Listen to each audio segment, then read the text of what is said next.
Contract నర్సుల సర్వీసులను regulate చేయకుండా ప్రభుత్వం నిర్లక్ష్యం వ్యవహరిస్తుందని ఏపీ రాష్ట్ర nurses struggle committee coordinator Prasad అన్నారు. కడప జిల్లా కేంద్రంలో వైఎస్ఆర్ మెమోరియల్ మీడియా సమావేశంలో ఏర్పాటు చేసిన విలేకరుల సమావేశంలో రాష్ట్ర నర్సింగ్ అధికారుల ఆత్మీయ సమ్మేళనం నిర్వహించారు. రాష్ట్ర వ్యాప్తంగా 11,500 మంది స్టాఫ్ నర్సులు 14 సంవత్సరాలుగా తమ సేవలు అందిస్తున్న వారికి ఉద్యోగ భద్రత లేకుండా పోయిందన్నారు. ఇప్పటికైనా ప్రభుత్వం రాష్ట్రంలోని 11,500 మంది స్టాఫ్ నర్సులను రెగ్యులేట్ చేయాలని, లేని పక్షంలో ఆందోళన చేపడతామని ఆయన హెచ్చరికలు జారీ చేశారు.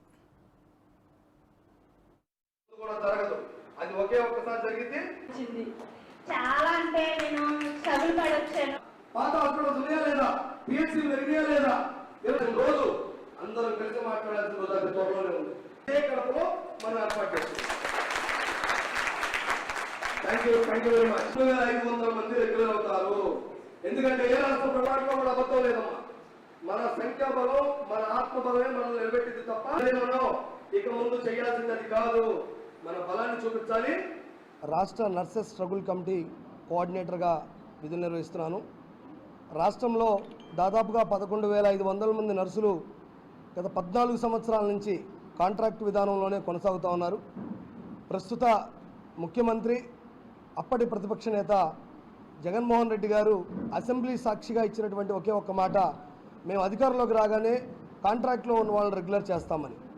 కానీ వైద్య శాఖలో అతి ముఖ్యమైన విభాగమైనటువంటి నర్సింగ్ విభాగంలో ఏ ఒక్క నర్సు ఈ రోజు వరకు కూడా ఒకళ్ళు రెగ్యులర్ అవ్వలేదు.